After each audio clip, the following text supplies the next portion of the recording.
जय हिंद साथियों, आप सभी का स्वागत है आपके अपने YouTube चैनल पे। और आज हम लोग पढ़ेंगे एनटीपीसी, एलएपी, आरपीएफ और ग्रुप डी के लिए जो साइंस से आता है क्वेश्चन, वही हम लोग पढ़ेंगे। और इसमें करीब 60 क्वेश्चन से कम नहीं होगा। तो हम लोग ये टेस्ट सीरीज 24 पढ़ रहे हैं, ठीक है। तो आप लोग को वीडियो अच्छा लगे तो लाइक और सब्सक्राइब करिएगा। क्वेश्चन है कि पारसेक है, इकाई है, पारसेक का इकाई है, दूरी है, समय है, प्रकाश की चमक है या चुंबकीय बल है। तो इसका पारसेक जो होता है दूरी का मात्रक होता है। तो इसका आंसर ए होगा। फिर चलेंगे दूसरा क्वेश्चन में कि अदिश राशि है, अदिश राशि ऊर्जा है, बल आगुण है, संवेग है, उपयुक्त सभी है। तो इसका आंसर ए हो जाएगा। अदिश राशि कौन सा है? तो ए होगा। बल ऊर्जा जो है सदिश राशि है, अदिश राशि है, ठीक है। निम्न में से सदिश राशि कौन सा है? तो सदिश राशि वेग है, ठीक है ना। वेग है, द्रव्यमान, समय, लंबाई जो है अदिश राशियां हैं। तो इसका आंसर 3 का ए होगा। पदार्थ के संवेग और वेग के अनुपात में कौन सी भौतिक राशि प्राप्त की जाती है? वेग के अनुपात सी कौन सा भौतिक राशि प्राप्त की जाती है? तो यह है 4 का सी होगा, द्रव्यमान, ठीक है। नेक्स्ट है, यदि एकाएक चलना प्रारंभ कर दे तो अश्रोही गिरने की आशंका कारण विश्राम जड़त्व के कारण होता है। जल अगर आगरण रहता है या विश्राम संरक्षण नियम है, द्रव्यमान संरक्षण नियम है, विश्राम जड़त्व है, गति का तीसरा नियम है। तो 5 का आंसर हो जाएगा सी, विश्राम जड़त्व है। नेक्स्ट है, बल का गुणनफल है। यह बहुत ही इंपॉर्टेंट है, पिछले वर्ष में पूछा गया क्वेश्चन है। तो याद रखिएगा, बल का द्रव्यमान गुणित त्वरण होता है, एफ इंटू ए होता है। एम बराबर यानी एफ बराबर एम इंटू ए होता है, एफ बराबर एम इंटू ए होता है, ठीक। तो इसका हो गया, एम का द्रव्यमान होता है, ए का त्वरण होता है, तो द्रव्यमान गुणे वेग होता है। तो इसका आंसर बी होगा। यह बहुत ही इंपॉर्टेंट क्वेश्चन है। आगे, शरीर का वजन पृथ्वी की सतह पर सभी जगह एक समान होता है? नहीं। ध्रुव पर अधिक होता है, हाँ। विषुवत रेखा पर अधिकतम होता है, मैदानों की तुलना में। तो इसका आंसर हो जाएगा 7 का बी होगा, ध्रुवों पर अधिक होता है। आगे, मनुष्य का भार पृथ्वी पर यदि 600 न्यूटन है तो चंद्रमा पर यानी 1/10वां भाग हो जाए तो ये 60 हो जाएगा, ठीक है ना। तो इसका आंसर 8 का बी होगा। नेक्स्ट है, यदि अंतरिक्ष यात्री पृथ्वी तल की तुलना में चंद्र तल पर अधिक ऊंची छलांग लगा सकता है क्योंकि वहां पे गुरुत्वाकर्षण कम है, माने गुरुत्वाकर्षण का बल जो है पृथ्वी की तुलना में कम है। तो इसका आंसर क्या हो जाएगा? तो 9 का आंसर हो जाएगा सी, ठीक है, 9 का सी। यानी कि चंद्र तल पर गुरुत्वीय त्वरण पृथ्वी के तल की तुलना में अल्प है, मतलब कुछ कम है। दिया हुआ है कि 10वां नंबर क्वेश्चन की जड़त्व, आघूर्ण व कोणीय त्वरण का गुणनफल क्या होगा? बल होगा, टार्क होगा, कार्य होगा, कोणीय संवेग होगा। तो 10 का आंसर क्या हो जाएगा? तो 10 का आंसर हो जाएगा बी, टार्क होगा। नेक्स्ट देखेंगे 11 नंबर क्वेश्चन को कि समुद्र में प्लवन करते हुए आइसबर्ग का 1/10वां भाग होता है समुद्र के उत्तरी भाग में। जैसे किसी भी नदी में अगर कोई आइसबर्ग है, मतलब कि कोई बर्फ का टुकड़ा है, तो एक जो 10वां भाग है यहाँ पे ऊपरी में चलता है, यानी 1/10वां भाग ऊपरी भाग में रहता है और 9/10वां भाग पानी के अंदर रहता है। तो इसका आंसर बी हो जाएगा। तो 11 का हो जाएगा बी। नेक्स्ट है, साबुन के बुलबुले के अंदर का दाब कम होता है या अधिक होता है? तो देखिए, इसका हो जाएगा दाब अधिक होता है, वायुमंडलीय दाब अधिक होता है।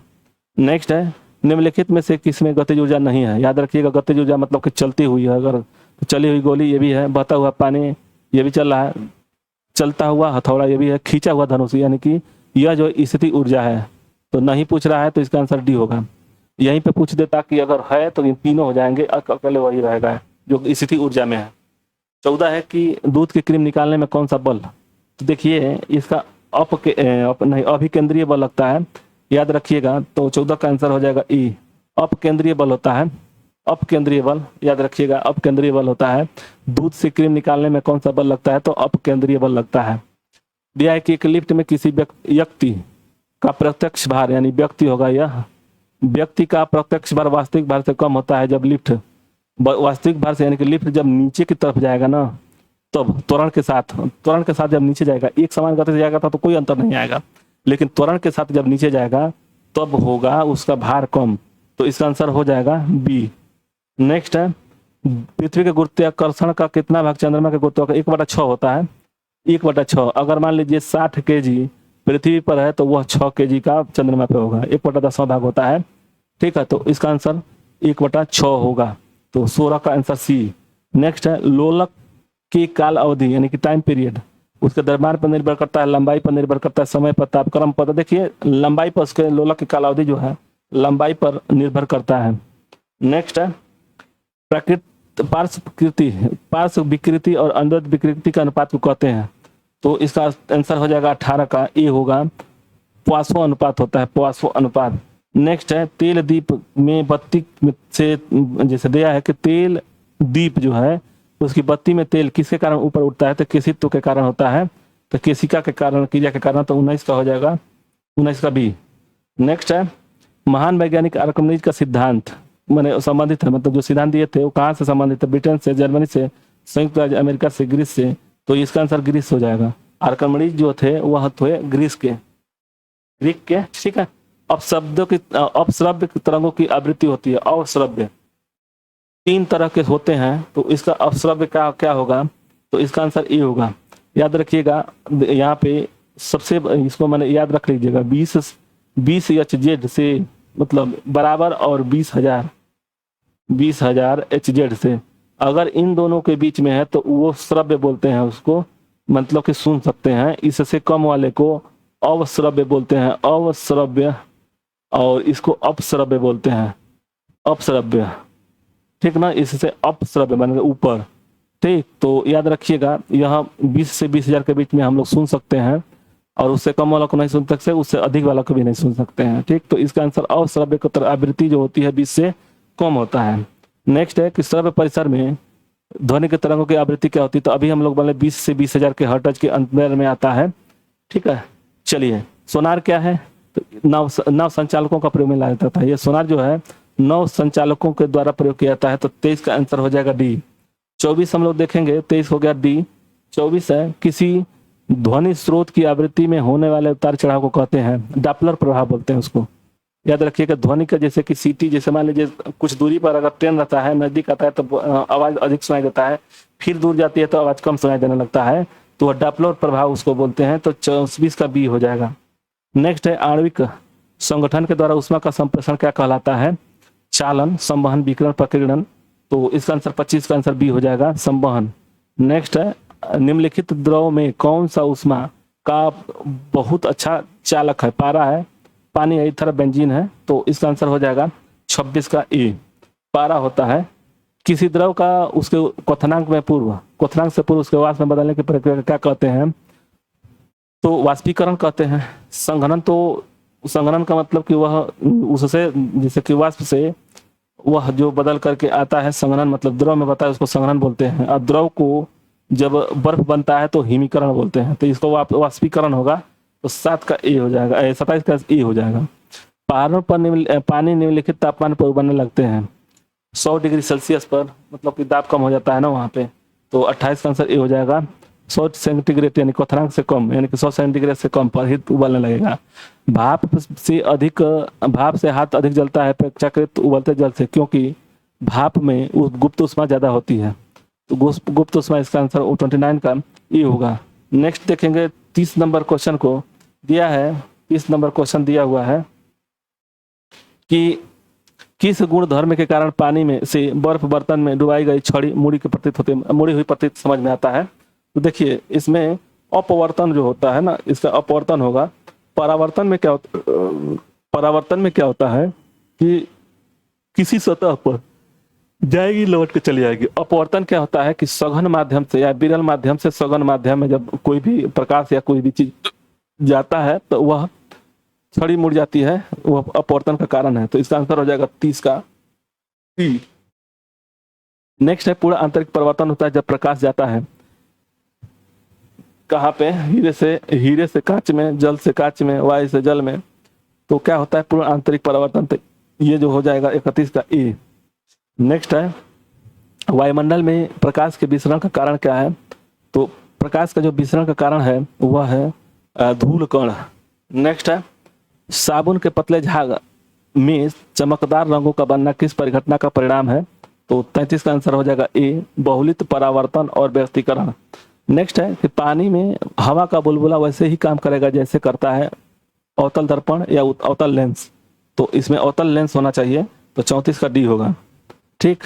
नेक्स्ट है किसी अपारदर्शी वस्तु का रंग उस रंग के कारण होता है जिसे वह, क्या कर रहा है कि किसी अपारदर्शी वस्तु का रंग उस रंग के कारण होता है जिसे वह अवशोषित करता है, अपरिवर्तित करता है, परावर्तित करता है, प्रकीर्णित करता है, तो 35 का आंसर सी होगा, परावर्तित करता है।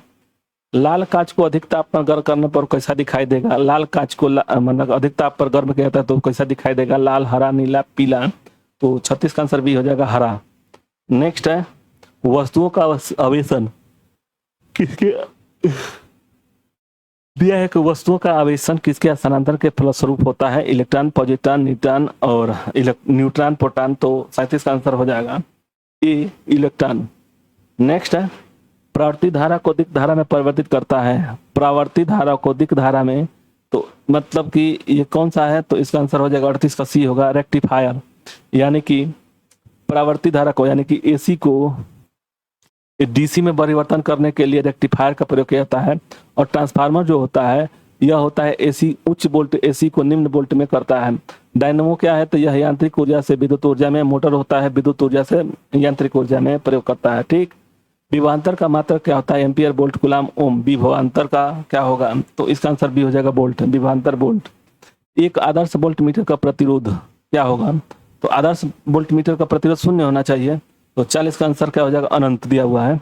ठीक है, चलिए। विशिष्ट प्रतिरोध का एसआई मात्रक है, विशिष्ट प्रतिरोध का एसआई मात्रक है ओम मीटर होगा या ओम मीटर होगा, ओम प्रति मीटर स्क्वायर होगा। तो 41 का आंसर हो जाएगा बी, ओम मीटर होता है।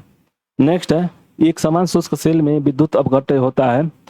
विद्युत अपघट्य सेल होता है मतलब कि विद्युत अपघट्य होता है किसमें? तो एक समान शुष्क सेल में विद्युत अपघट्य होता है। 42 का आंसर हो जाएगा सी, अमोनियम क्लोराइड। नेक्स्ट है 42 एक कार्बाइड में प्रयुक्त विद्युत अपघट्य क्या है? जो भी प्रयुक्त किया जाता है तो हाइड्रोक्लोरिक सल्फ्यूरिक अम्ल है, हाइड्रोक्लोरिक अम्ल है, नाइट्रिक अम्ल है, अशुद्ध जल है। तो ये तो दोनों नहीं है। ठीक है, तो इसका आंसर हो जाएगा 43 का बी होगा, सल्फ्यूरिक अम्ल H2SO4 होता है। शुष्क सेल प्राथमिक, द्वितीय, तृतीयक, चतुर्थ शुष्क सेल क्या है? तो यह है ए, प्राथमिक सेल। नेक्स्ट है लोहे के ऊपर जिंक की परत चढ़ने को क्या कहते हैं? गैल्वेनाइजेशन बोलते हैं उसे। जिंक की परत को लगाने से उसको गैल्वेनाइजेशन बोलते हैं। तो 45 का आंसर ए होगा। नेक्स्ट है विद्युत मीटर की एलिमेंट निम्न में से किस धातु का बना होता है? विद्युत मीटर का जो एलिमेंट है नाइक्रोम का, तांबा का, एल्युमिनियम का। तो इसका आंसर हो जाएगा 46 का ए होगा, नाइक्रोम का। नेक्स्ट है विद्युत धारा का चुंबकीय प्रवाह सर्वोत्तम किसने अवलोकित किया गया? किसके द्वारा? तो यह हो जाएगा किसका? 47 का बी हो जाएगा, आस्टेड। नेक्स्ट है लेंज का नियम निम्नलिखित में किसके लिए आवश्यक है? लेंज का जो नियम है किसके लिए आवश्यक है? तो 48 का आंसर हो जाएगा ऊर्जा का संरक्षण। नेक्स्ट है समस्थानिक गुण किसमें पाए जाते हैं? समस्थानिक गुण किसमें पाए जाते हैं? तो 49 का ई होगा, तत्व। नेक्स्ट है एक भारी नाभिक में दो हल्के परमाणु नाभिकों के टूटने की प्रक्रिया को कहते हैं। दो हल्के नाभिक परमाणुओं का संलयन होगा। तो इसका क्या हो जाएगा? 50 का आंसर बी होगा, विखंडन होगा। जैसे कि टूट रहा है तो विखंडन ही होगा ना। चलिए, दो हल्के नाभिक मिलकर भारी नाभिक का निर्माण करते हैं। तो इस प्रक्रिया को क्या कहते हैं? दो हल्के नाभिक मिलकर नाभिक का निर्माण करते हैं तो इस प्रक्रिया को क्या कहते हैं? तो जब दो मिलेंगे तो उसका हो जाएगा संलयन। तो 51 का आंसर बी होगा। ठीक। और विखंडन जब होगा तो उसको टूटेगा, जब अलग अलग होगा तो विखंडन होगा, तो उसको नाभिक विखंडन बोलेंगे। ब्रिड रिएक्टर में ईंधन के रूप में प्रयुक्त किया जाता है थोरियम, प्लूटोनियम, ड्यूटेरियम, यूरेनियम 235। तो 52 का आंसर हो जाएगा ए, थोरियम का।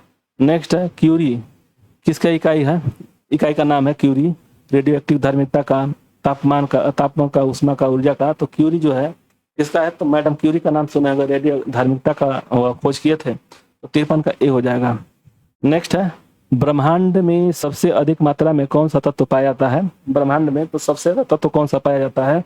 तो 54 का एक है कि हाइड्रोजन। नेक्स्ट है तारों व आकाशगंगा का व्यास मापने के लिए किसका प्रयोग किया जाता है? Photometer, barometer, discometer, interferometer. तो 55 का आंसर हो जाएगा डी, इंटरफेरोमीटर। नेक्स्ट है सूर्य का सबसे निकटतम तारा कौन सा है? Beta Centauri, alpha Centauri, gamma Centauri, Proxima Centauri होता है। तो सूर्य का सबसे नजदीक तारा जो है प्रोक्सिमा सेंटोरी है। तो 56 का डी होगा। नेक्स्ट है हेली एक धूमकेतु तो कितने वर्ष में परिक्रमा करता है? तो 76 वर्ष। इसका आंसर 57 का डी होगा। नेक्स्ट है मनुष्य में पहली बार किस वर्ष चांद पर कदम रखा था? तो इसका 58 का आंसर हो जाएगा सी। नेक्स्ट है 1869 में पहली बार निर्मल अष्टांग ने चंद्रमा पर नाम रखा था। लाल ग्रह किसके नाम से जानता है? बुध, शुक्र, मंगल, शनि। तो लाल ग्रह रेड प्लैनेट किसको कहते हैं? तो 59 का सी हो जाएगा, मंगल। नेक्स्ट है रडार का आविष्कार किसने किया था? तो रोएंटजन है। तो इसका आंसर 60 का आंसर क्या हो जाएगा? डी हो जाएगा। रडार का आविष्कार किसने किया था? GH वेटेंसल, बिहामसन, लैक्जन, बीटी, फार्मावर्थ और वाटसन है, तो इसका डी होगा। 60 का आंसर डी। 61 देखेंगे, परमाणु बम विकसित किया था ऑटो ओप हिमर थे, रॉबर्ट ओप हिनर थे, और परमाणु बम का, ठीक है ना। तो इसका आंसर 61 का क्या हो जाएगा, 61 का बी हो जाएगा। और सैमुअल कोहेन तो वो हाइड्रोजन बम थे। आगे मिलेगा, प्रक्षेपास्त्र का विकास किसने किया था, प्रक्षेपास्त्र का विकास किसने किया था, तो यह बर्नस ब्रान ने किया था। इलेक्ट्रॉन सूक्ष्मदर्शी का आविष्कार किसने किया था, तो 63 का आंसर ए होगा, नील और रूस का। नेक्स्ट है, सूर्य की किरणों की तीव्रता मापने वाला उपकरणों को क्या कहते हैं, एस्ट्रोमीटर, कैस्कोग्राफ और एक्टियोमीटर या बैरोमीटर। तो बैरोमीटर तो नहीं होगा इसमें, ठीक है। तो 64 का आंसर सी होगा, एक्टियोग्राफ होता है, जो सूर्य की किरणों की तीव्रता को मापने के लिए प्रयोग किया जाता है। तो यह हम लोग पढ़े 24 टेस्ट सीरीज। तो आप लोगों को वीडियो अच्छा लगे तो लाइक और शेयर सब्सक्राइब करिएगा। धन्यवाद। जय हिंद, जय भारत। मिलते हैं अगले वीडियो में।